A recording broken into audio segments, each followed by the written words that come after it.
నమస్తే welcome to question hour. తెలంగాణలో Bhubharati scam బుసలు కొడుతుంది. పాములు పుట్టలోని పాములు ఒక్కొక్కటిగా బయటకు వస్తున్నాయి. వందల కోట్ల స్కామ్ జరిగిందన్న ప్రచారంతో సర్కార్ చాలా సీరియస్ గా ఉంది. ధరణిలో అక్రమాలు జరుగుతున్నాయని భూభారతిని తీసుకొచ్చిన అక్రమాల పరంపర మాత్రం ఆగడం లేదు. అయితే భూ లావాదేవీల్లో పారదర్శకతను తీసుకొచ్చేందుకు గతంలోని బీఆర్ఎస్ సర్కార్ ధరణి అండ్ ఇప్పుడు కాంగ్రెస్ సర్కార్ భూభారతి పేరుతో రిజిస్ట్రేషన్ వ్యవస్థను తీసుకొచ్చింది. అయితే సాంకేతిక లొసుగులను ఆసరా చేసుకున్న స్కామర్లు కోట్లలో ప్రభుత్వ ఆదాయానికి గండి కొట్టారు. మొదట జనగామ భువనగిరి జిల్లాలోని జరిగిన స్కామ్ లో సంచలన విషయాలు బయటపడుతున్నాయి. అయితే ఈ స్కామ్ లో నిందితులుగా ఆరోపణలు ఎదుర్కొంటున్న 15 మందిని వరంగల్ పోలీసులు అరెస్టు చేశారు. మరో 9 మంది పరారీలో ఉన్నట్లుగా వరంగల్ పోలీస్ కమిషనర్ సన్ప్రీత్ సింగ్ వెల్లడించారు. అయితే ధరణి భూభారతి పోర్టల్స్ నుంచి భూముల రిజిస్ట్రేషన్స్ అన్ని ఆన్లైన్ లోనే జరుగుతున్నాయి. ఈ విషయం మనకు తెలిసిందే. అయితే భూ రిజిస్ట్రేషన్ లో ఫీజు, స్టాంప్ డ్యూటీస్ ను ఆన్లైన్ లోనే చెల్లిస్తారు.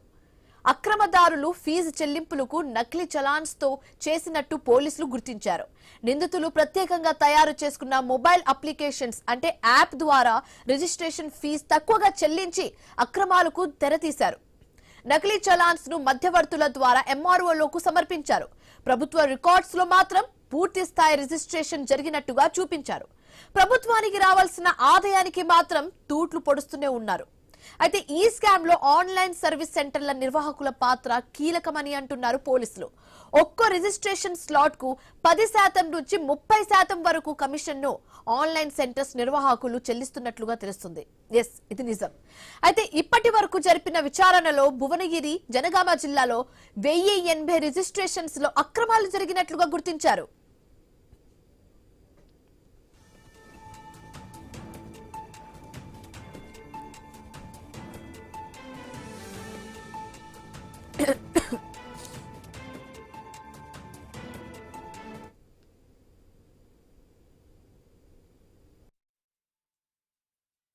వెబ్సైట్ లో కొంచెం ఫోర్జరీ చేసుకొని వీళ్ళు ఒకటి చిన్నది వాళ్ళు ఇంతకుముందు యాప్ ఒకటి డౌన్లోడ్ చేశారు, inspect and edit HTML app అని. ఫర్ ఎగ్జాంపుల్ ఏదో లక్ష రూపాయలకి జస్ట్ 1000 రూపాయలు అట్లా ఎడిట్ చేసుకొని సో అది వాళ్ళు అట్లా పేమెంట్ చేసేవాళ్ళు. సో దాంట్లో ఏం జరుగుతుంది అంటే గవర్నమెంట్కి ఇది 1,00,000 రూపాయలు పోయే బదులు జస్ట్ 1000 రూపాయలని పోయినాయి. సో ఇట్లా వాళ్ళు చేస్తూ చాలా నంబర్ ఆఫ్ కేసెస్ వాళ్ళు చేశారు. సో దీంట్లో ఎవరైతే ముఖ్య అక్యూజ్ ఉన్నాడో బసవరాజు, వీడే మ్యాక్సిమం నంబర్ ఆఫ్ కేసెస్ చేయడం జరిగింది. వీళ్ళతో పాటు ఇది పాండు అండ్ గణేష్ కుమార్, వీళ్ళు కూడా చాలా నంబర్ ఆఫ్ కేసెస్ చేశారు. సో వీళ్ళు ఒకటి ఇక్కడ నెట్వర్క్ లాగా ఏర్పాటు చేసుకొని ఎవరెవరైతే అప్రోచ్ అవుతున్నారో సో వీళ్ళతో మీ సేవా ఆపరేటర్స్తో కాంటాక్ట్ అయ్యుకొని సో అంతా వీళ్ళు అది 15 మెంబర్స్ అట్లా వీళ్ళు నెట్వర్క్ పెట్టుకున్నారు. సో నెట్వర్క్లోనే ఇవన్నీ కూడా అది పనులు వాళ్ళు చేసేవాళ్ళు.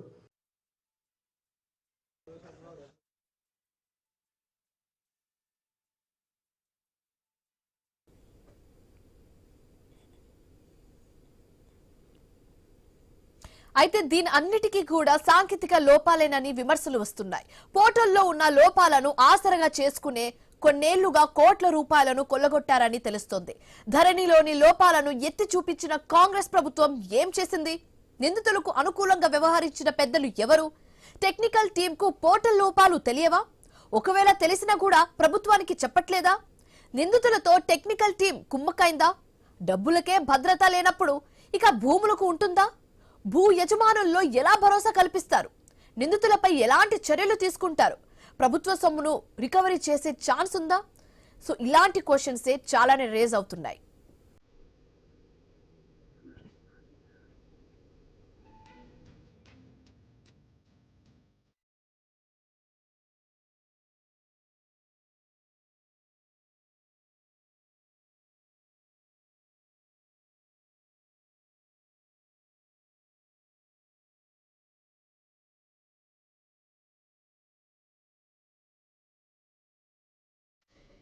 తెలంగాణలో భూభారతి స్కామ్ బుసలు కొడుతోంది. పాముల పుట్టలోని పాములు ఒక్కొక్కటిగా బయటకు వస్తున్నాయి. వందల కోట్ల స్కామ్ జరిగిందన్న ప్రచారంతో సర్కార్ చాలా సీరియస్ గా ఉంది. ధరణిలో అక్రమాలు జరుగుతున్నాయని భూభారతిని తీసుకొచ్చిన అక్రమాల పరంపర మాత్రం అస్సలు ఆగడం లేదు. భూ లావాదేవీలో పారదర్శకత తీసుకొచ్చేందుకు గతంలోని బీఆర్ఎస్ సర్కార్ ధరణి అండ్ ప్రస్తుతం కాంగ్రెస్ సర్కార్ భూభారతి పేరుతో రిజిస్ట్రేషన్ వ్యవస్థను తీసుకొచ్చింది. అయితే సాంకేతిక లొసుగులను ఆసరా చేసుకున్న స్కామర్లు కోట్లలో ప్రభుత్వ ఆదాయానికి గండికొట్టారు. మొదట జనగామ, భువనగిరి జిల్లాలో జరిగిన స్కామ్ లో కొన్ని సంచలన విషయాలు బయటపడుతున్నాయి.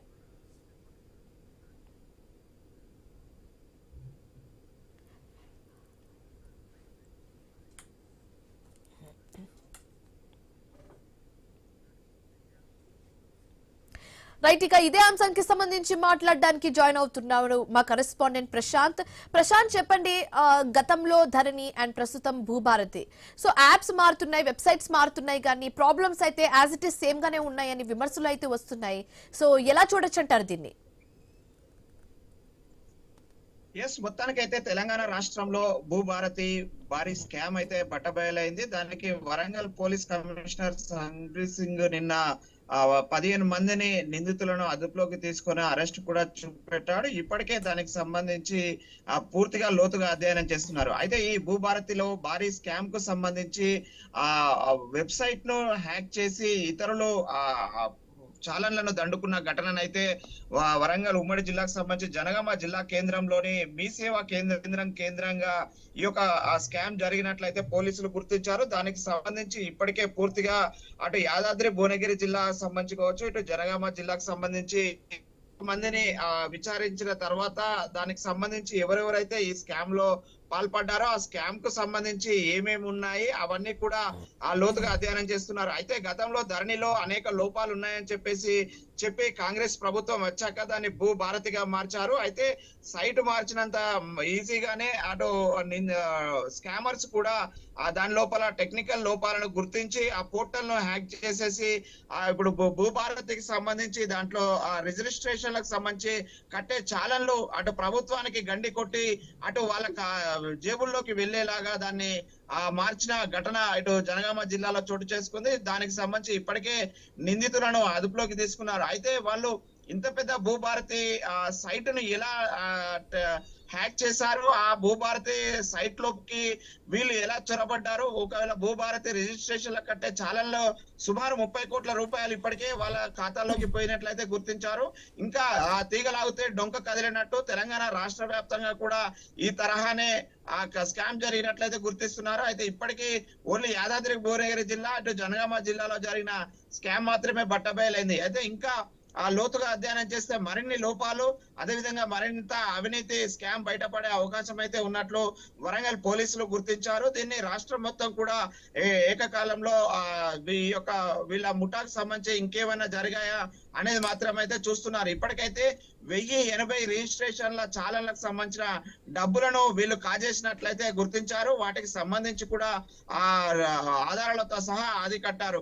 ఇప్పటికైతే జనగామలోని మీ సేవ, అదేవిధంగా యాదాద్రి భువనగిరి జిల్లా కేంద్రంలోని మరో మీ సేవ, ఇద్దరు మీ సేవా కేంద్రాలకు సంబంధించిన వాళ్ళే ఈ యొక్క స్కామ్ కు పాల్పడ్డట్లు తెలుస్తుంది. ఆ స్కామ్ కు సంబంధించి కూడా వాళ్ళు సైట్ ను ఎలా చేశారు, సైట్ లో వాళ్ళ అకౌంట్లను ఎలా పెట్టగలిగారు, ప్రభుత్వానికి పోవాల్సిన కోట్ల రూపాయలు వాళ్ళ అకౌంట్ లోకి ఎలా వెళ్ళాయనేది అయితే సైబర్ క్రైమ్ పోలీసులతో సంయుక్తంగా ఇటు ఆన్లైన్ కు సంబంధించి సర్వీస్ సెంటర్ల నిర్వాహకులు ఏ విధంగా చేశారో ఆ టెక్నికల్ టీము, అదే విధంగా వాళ్ళు చేసిన హ్యాక్ కు సంబంధించి అకౌంటబిలిటీ మొత్తాన్ని కూడా లోతుగా అధ్యయనం చేస్తున్న పరిస్థితి అయితే ఉంది. అయితే ఓవరాల్ గా చూసినట్లయితే రాష్ట్ర ప్రభుత్వము రైతులకు జరుగుతున్నటువంటి ఏదైతే ఉందో దాన్ని అరికట్టడం కోసమే గత ప్రభుత్వం ధరణి తీసుకొస్తే ఈ ప్రభుత్వము భూభారతి తీసుకొచ్చింది. ఇవన్నీ కూడా రైతులకు జరిగేటువంటి రిజిస్ట్రేషన్ల లోపాలు కావచ్చు, ఆ ట్రాన్స్పరెన్సీ కోసం మాత్రమే రాష్ట్ర ప్రభుత్వాలు తీసుకొస్తుంది. అయితే నిందితులకు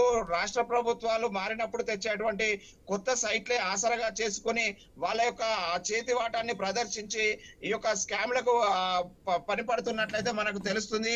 గతంలో ధరణిలో ఏదైతే లోపాలు చూపెట్టి ప్రభుత్వాన్ని బదనాం చేశారో ఇప్పుడు కాంగ్రెస్ ప్రభుత్వం వచ్చాక అదే స్కాము, అదే సైటు, అదే రైతుల పేరిట, అదే రిజర్వేషన్ల పేరిట రిజిస్ట్రేషన్ల పేరిట జరగడాన్ని మాత్రము ప్రజలు కానీ ఇటు ఎక్స్పర్ట్స్ కానీ వింతగా చూస్తున్న పరిస్థితి అయితే ఉంది. అయితే రాష్ట్రం ఏర్పడిన తర్వాత ఒక చట్టాలను సరళీకృతం చేయడానికి ఈ యొక్క మార్పులు చేస్తున్నప్పటికీ కూడా భూ విధానాలలో అటు రెవెన్యూ శాఖలో ఆ నిత్యము ఏసీబీకి పట్టుబడడం కావచ్చు, నిత్యము అవినీతి మార్గాలు కావచ్చు.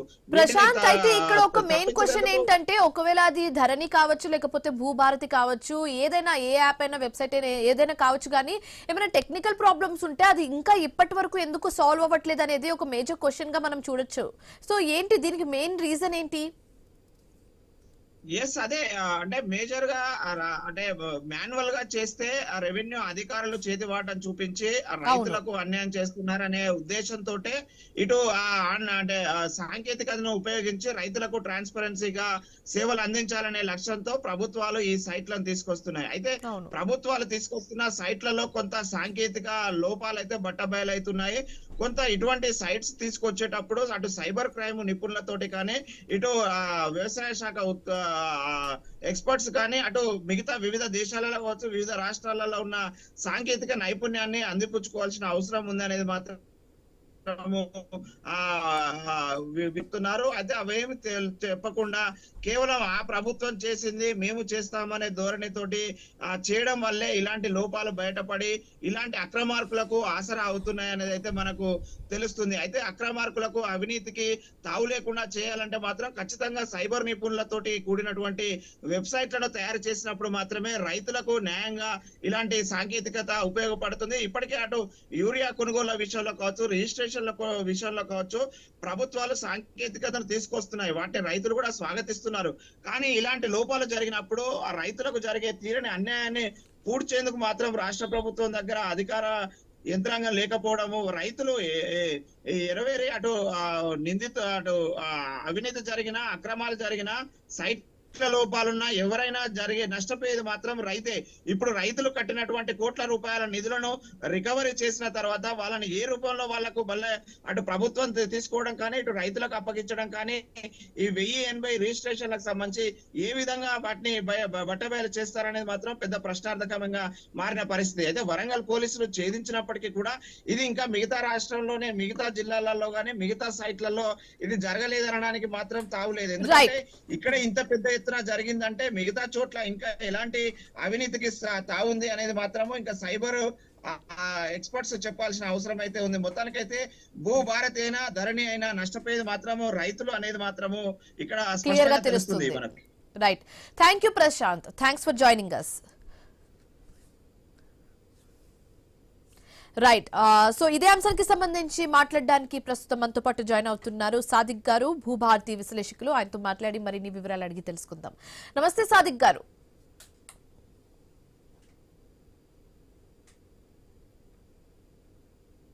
వినిపిస్తుందా అండి? ఓకే, సో చూస్తున్నారు కదండి సాదిక్ గారు, అది ధరణి అయినా భూభారతి అయినా ఏ వెబ్సైట్ అయినా ఏ యాప్ అయినా ఇక్కడ ప్రాబ్లమ్స్ అయితే అలానే కంటిన్యూ అవుతుంది కూడా. ఇన్ఫాక్ట్ టెక్నికల్ ప్రాబ్లమ్స్ అంటున్నారు అండ్ చాలా పనులు ఎక్కడికక్కడ ఆగిపోయాయని చెప్తున్నారు. సో దీన్ని ఎలా చూడొచ్చు అంటారు? ముఖ్యంగా అండి, ధరణిలో లోపాలున్నాయి అని చెప్పి తెచ్చిన భూభారతిలో ఒక విస్మయకర సంఘటన.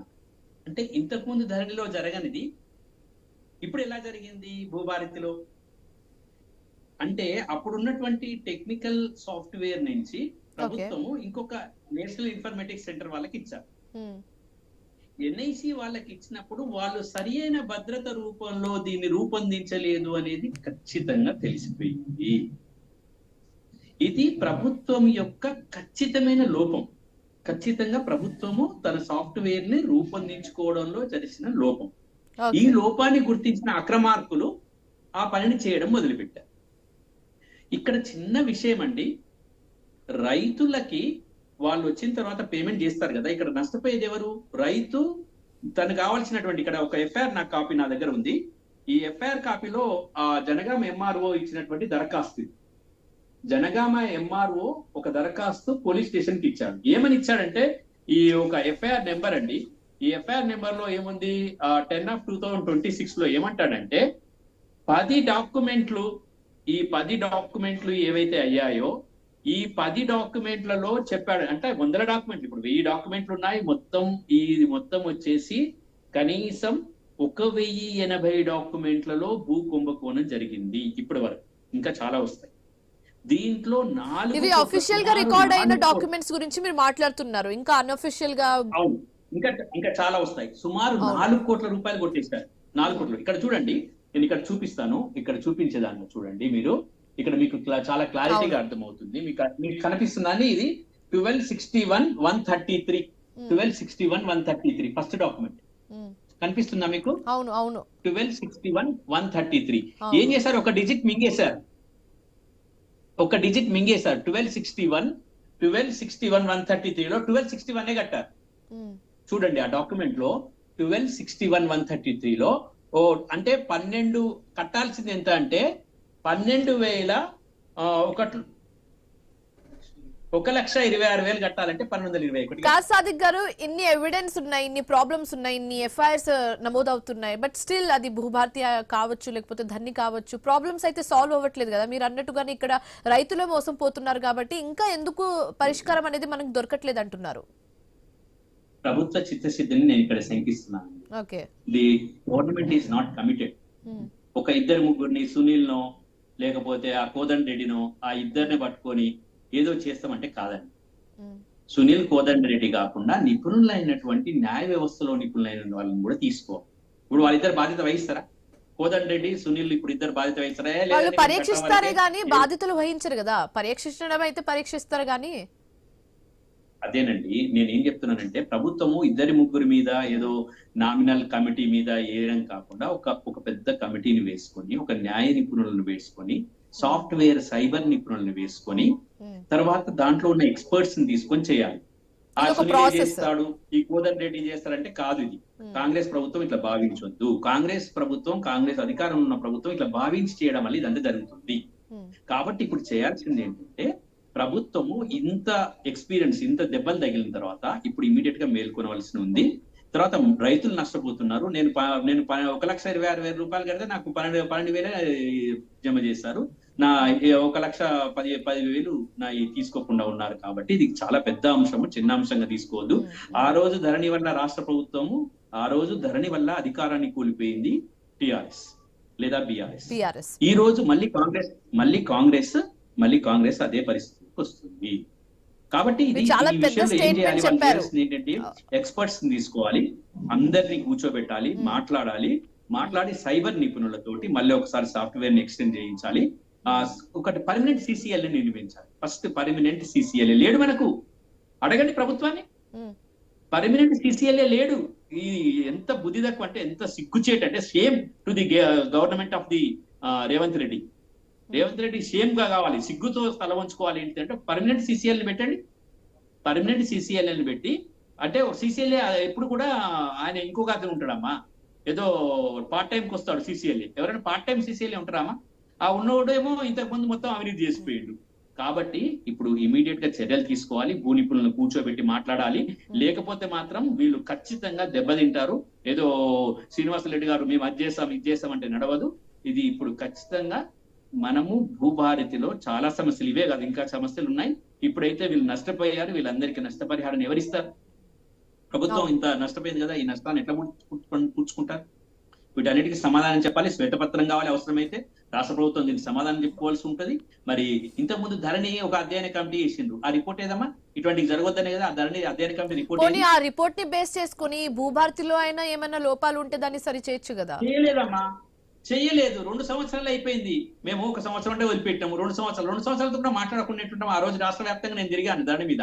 మరి ఏం చేస్తారమ్మా వీళ్ళంతా? అర్థం కాదు. ఏ పనికైనా కొంత టైం ఇవ్వాలి. సో ఆ టైం ఇచ్చినప్పటికీ కూడా ఎలాంటి పరిష్కారం రావట్లేదు అంటున్నారు. కాబట్టే ఇప్పుడే పర్మనెంట్ సిసిఎల్, కొత్త సిసిఎల్ నియమించండి. ఒక పర్మనెంట్ సిసిఎల్ ని పెట్టండి. సిసిఎల్ తో పాటు ఒక నిపుణుల కమిటీని పెట్టండి. నిపుణుల కమిటీలో సైబర్ కు ఉన్నటువంటి సాఫ్ట్వేర్ ఎక్స్పర్ట్స్ ని పెట్టండి. ప్రతిరోజు డే టు డే ట్రాన్సాక్షన్స్ చూడండి. అట్లా చూస్తేనే ఉంటుంది. ఏదో గాలికి వదిలేశారమ్మ భూభారతి తయారు చేసి, గాలికి వదిలేస్తే ఇవన్నీ కూడా మనకు ఈ ముళ్ళ కంపలు తగులుకున్నాయి. గాలికి వదిలేయద్దు. ఇప్పటికైనా రాష్ట్ర ప్రభుత్వం మేల్కోవాలి. అయితే సాదిక్ గారు, భూమికి సంబంధించి ఏమైనా పనులు అప్పట్లో చెప్పించుకోవాలంటే ఎంఆర్ఓ ఆఫీస్ కి వెళ్ళి చెప్పించుకునే వాళ్ళు, వాళ్ళకి ఆ ప్రాసెస్ కూడా ఐడియా ఉండేది. కానీ ఎప్పటి నుంచి అయితే ఈ ధరణి భూభారతి వచ్చిందో, ఈ వెబ్సైట్ పనులు ఎప్పటి నుంచి అయితే స్టార్ట్ అయ్యాయో, జనాలు జంకుతున్నారు, భయపడుతున్నారు. ఆన్లైన్ పని అంటే వాళ్ళు భయపడుతున్నారు. కరెక్ట్ అమ్మా, చాలా ముఖ్యమైన విషయం. రాసిస్తే తీసుకోరట దరఖాస్తు. మేము ఎంత లొల్లి పెట్టామో, రాసిస్తే తీసుకోవాలి, మళ్ళీ ఆన్లైన్ ఏంటమ్మా నాకు అర్థం కాదు. ఇవి ఖజానాలు. ఇంకోటి చాలాన్స్ అమ్మా. ఈ చాలాన్స్ మనము ఇక్కడే అవసరమైతే ప్రతి మండలంలో, నేను ఒక విషయం చెప్తున్నాను, ప్రతి మండలంలో మనకు స్త్రీనిధి అనే ఒక మహిళలకు సంబంధించినటువంటి ఒక బ్యాంక్ ఉంది.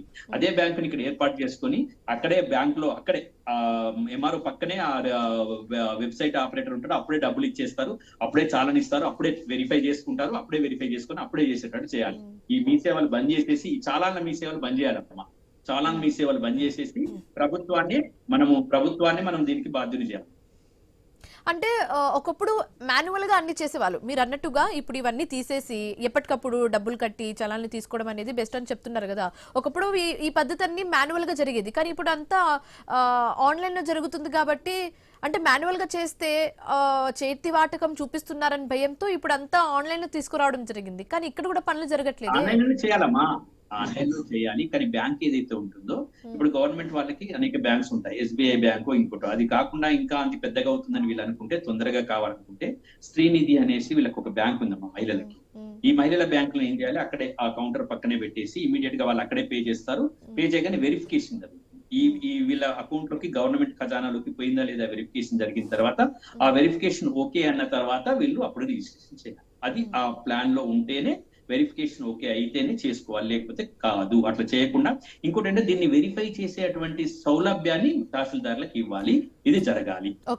సాదిక్ గారు, ఇప్పుడు ఓకే అండి, what ever might be the reasons, ఇప్పుడు అది ధరణి కావచ్చు, లేకపోతే భూభారతి కావచ్చు, ఒకవేళ ఏమైనా టెక్నికల్ ప్రాబ్లమ్స్ ఉంటే ఓకే ఉండొచ్చు, కాదనట్లేదు. టెక్నికల్ ప్రాబ్లమ్స్ ఇన్ కేస్ ఏమైనా ఉంటే ఏంటి ఆ టెక్నికల్ ప్రాబ్లమ్స్, ఎలా సాల్వ్ చేస్తే ఈ ప్రాబ్లమ్ సాల్వ్ అవుతుందన్న ఒక క్వశ్చన్ గవర్నమెంట్ కి రావట్లేదా? ఎవరు చెప్పేవాళ్ళు ఇంత అడ్వాన్స్ టెక్నాలజీలో కూడా మనం ఈ ప్రాబ్లమ్ సాల్వ్ చేయలేకపోతున్నామంటే ఏమనుకోవచ్చు? గవర్నమెంట్ ఫెయిల్యూర్, ప్రభుత్వము ఘోరంగా వైఫల్యం చెందిందని అనుకోవచ్చు. ప్రభుత్వం ఘోరంగా వైఫల్యం చెందింది. ప్రభుత్వ ఘోర వైఫల్యాన్ని ఒప్పుకోవాలి. ఒక ఎక్స్పర్ట్ కమిషన్ పెట్టుకోవాలి. ఒక 10-15 మందిని, దాంట్లో 7గురిని న్యాయ నిపుణులను, 7గురిని సాఫ్ట్వేర్ ఇంజనీర్లను పెట్టేసుకుని ఇది ఎప్పటికప్పుడు సరి చూసుకుంటేనే అవుతుంది తప్ప, లేకపోతే ఇంకా చాలా నష్టం జరిగే అవకాశం ఉంది. అంతేకాకుండా ప్రభుత్వం ఘోరంగా విఫలమై చెడ్డ పేరు వచ్చేటువంటి అవకాశం ఉంటుంది. సాదిక్ గారు, ఇంకొక చిన్న డౌట్ ఏంటంటే, ఇప్పుడు భూమికి సంబంధించి ఏమైనా పనులు చేపించుకోవాలంటే ఇలా ఎంఆర్ఓ ఆఫీస్కి వెళ్ళినప్పుడు మధ్యలో వచ్చి మేము హెల్ప్ చేస్తాము, విల్ గెట్ ఇట్ డన్ అని కొంచెం ఇలా చెప్పేవాళ్ళు ఉంటారు. వాళ్ళని నమ్మకుండా ఉండేందుకు ఎలాంటి జాగ్రత్తలు మనం తీసుకుంటే మంచిదని మీరు చెప్తారు? ప్రతి ఎంఆర్ఓ ఆఫీస్ లో ఒక భూభారతి డెస్క్ ని ఏర్పాటు చేయాలి. భూభారతి డెస్క్ లో ఒక 2 అధికారులను కూర్చోబెట్టేసి ప్రతిరోజు భూభారతికి సంబంధించినటువంటి సమస్యలను ప్రతి సోమవారం నుంచి శనివారం వరకు దరఖాస్తులను తీసుకొని వాటిని అన్నిటిని ఫైల్ చేసుకొని మళ్ళీ వాటిని హియరింగ్ చేసి వాటిని చేస్తే తప్ప ఈ దళారులు, మధ్య దళారులు పోరు. వాటికి కంప్లీట్ గా ఒక ఎంఆర్ఓ ఆఫీస్ లో, ఖచ్చితంగా తహసీల్దార్ ఆఫీస్ లో ఇవన్నీ ఏర్పాటు చేయాల్సిన అవసరం ఉంది. దీనికి ముందు గ్రామ స్థాయి అధికారులు నియమిస్తా అన్నారు కదా, ఎంతమంది నియమించారు, అది ఏమైంది? మేము అది చేస్తున్నాం, ఇది చేస్తున్నాం అని గవర్నమెంట్ చెప్తుంది. వీటన్నిటికీ రేపు మనము శాసనసభలో కూడా సమాధానం. ఇప్పుడు వాళ్ళు చెప్పే సమాధానం ఏంటంటే, అన్ని పనులు ఒకేసారి చేయలేం కదా, ఒక్కొక్కటి దాని తర్వాత చేసుకుంటూ వెళ్తామని వాళ్ళు చెప్తున్నారు. ఎన్ని రోజులమ్మా? 3వ సంవత్సరం వస్తుంది. ఇంకెన్ని రోజులమ్మా? సంవత్సరాలు గడిచిపోయింది కదమ్మా. ఫస్ట్ ధరణి అధ్యయన కమిటీ వేశారమ్మా. ఫస్ట్ రాగానే వాళ్ళు 1 సంవత్సరం తీసుకున్నారమ్మా. 1 సంవత్సరంలో ఏ రిపోర్ట్ ఇచ్చారో ఆ రిపోర్ట్ ను బయట పెట్టలేదమ్మా. ఆ రిపోర్ట్ లో ఏముంది, అసలు ఇవన్నీ చెప్పారా చెప్పలేదా అనేది కూడా బయట పెట్టలేదు. అది అయిపోయిన తర్వాత భూభారతి ఇచ్చారమ్మా. భూభారతి తీసుకొచ్చిన తర్వాత దాన్ని మన ఏప్రిల్ 14 రోజు అన్ని రూల్స్ తో సహా ఏర్పాటు, ఆ రూల్స్ తప్పుల తడకలు చేసేసి మొత్తం దరిద్రం చేసేసి మొత్తం జనాల మీదకి వదిలేశారమ్మా. అది ఎవరికి అర్థం కావట్లేదు, ఎవరు చేయట్లేదు. ఇవన్నీ చాలా సమస్యలు ఉన్నాయి. ధరణి కంటే ఇంకా భూభారతి ఇంకా సంక్లిష్టమయ్యే అవకాశం ఉంది. కాబట్టి ఆ సంక్లిష్టతల నుంచి బయటికి రావాలంటే ప్రభుత్వం దీని మీద దృష్టి కేంద్రీకరించాలి. ఓకే, సో సాదిక్ గారు, ఇప్పుడు భూభారతి వెబ్సైట్ ఉంది కాబట్టి ఆ వెబ్సైట్ కి సంబంధించి జనాల్లో అంత అవగాహన ఉందా లేదా అని అడిగితే ఏం చెప్తారు? And at the same time Bhubharati అయినా ధరణి అయినా వెబ్సైట్ ఇంటర్ఫేస్ అయితే సేమ్ గానే ఉంది, కానీ ఎలా రన్ అవుతుంది, ఎక్కడ కంప్లైంట్స్ రేస్ చేయాలి, అవన్నీ అవేర్నెస్ రైతుల్లో గానీ జనాల్లో గానీ ఉందా లేదా అని అడిగితే ఏం చెప్తారండి? అయితే ఎలాంటి ఇనిషియేటివ్ తీసుకుంటే మంచిదని అంటారు? చెప్పండి. వీళ్ళకి బుద్ధి రావాలమ్మా. హైకోర్టు వీళ్ళందరికీ మొట్టికాయలు వేసి ప్రభుత్వానికి ఒక బుద్ధి వచ్చేటట్టు ఒక తీర్పు చెప్పింది. జస్టిస్ లక్ష్మణ్ గారు ఏమన్నారంటే, ఆదిలాబాద్ లోని ఒక గిరిజన మహిళ తన దరఖాస్తును ఆన్లైన్ లో చేసుకోవడానికి ఏ విధంగా అర్హురాలవుతుంది, ఏ విధంగా తన పనిని చేయించుకుంటుంది, కాస్త ప్రభుత్వము మెదడు పెట్టి ఆలోచన చేయండి. ఇది సాధ్యం కాదు కాబట్టి మీరు ఖచ్చితంగా మాన్యువల్ గా తీసుకోవాల్సిందే. అంటే ఈ పిచ్చి వాళ్ళు కలిసి మళ్ళీ ఆన్లైన్ అంటున్నారు. కొన్ని మాన్యువల్ గా తీసుకోవాలి, కొన్ని ఆన్లైన్ లో చేసుకోవాలి, మధ్య దళాలను తీసేయాలి. అవును, ఈ విషయాన్ని మనం తీసుకోవాలి. ఇక్కడ ఒక విషయం చెప్తాను. ఇప్పుడు మేడారంలో చాలా పెద్దగా గొప్పగా సీతక్క గారు చేస్తున్నారు, వాళ్ళకి ధన్యవాదాలు. కానీ మేడారంలో మొన్న నేను ఒక రిపోర్ట్ తెప్పించుకున్నానమ్మా. సాదా బైనామాలు 3 అయినాయట. సిగ్గు. అక్కడ కేబినెట్ సమావేశం జరగబోతుంది రేపు. అక్కడ కేబినెట్ సమావేశం, అందరు మంత్రులు కూర్చొని ఉంటారు. ఆ మంత్రులందరూ ఒకసారి చూడండి సాదా బైనామాలు ఏమైతున్నాయో. మంత్రులందరూ అక్కడ సాదా బైనామాలు ఎన్నైనా చూస్తే వచ్చినట్టు ఉందండి. సాదా బైనామా వచ్చిందమ్మా. సాదా బైనామా ములుగు జిల్లాలో అమ్మా 3 నుంచి 10 దరఖాస్తులమ్మా. సిగ్గుపడాలి. అక్కడ క్యాబినెట్ రేపు కూర్చుంటుంది కదా, రేపు ఒకసారి రివ్యూ చేయమనండి, చూద్దాం అప్పుడు ఏం మాట్లాడతారు. Thank you so much Sadiq గారు. నేను ఏం చెప్పదలుచుకున్నానంటే, భూభారతిలో చాలా క్లిష్టంగా ఉన్నాయి సమస్యలన్నింటినీ పట్టించుకోవాలి అని చెప్పి. Right. Thank you so much Sadiq గారు, మాతో పాటు డిస్కషన్ లో జాయిన్ అయినందుకు అండ్ మీ ఒపీనియన్స్ ని మాకు తెలియజేసినందుకు. Thanks for joining us. So ఇది ఇవాల్టి క్వశ్చన్ అవర్. మరొక క్వశ్చన్ అవర్ తో మళ్ళీ కలుద్దాం. Till then keep watching i News. మీతోనే మీ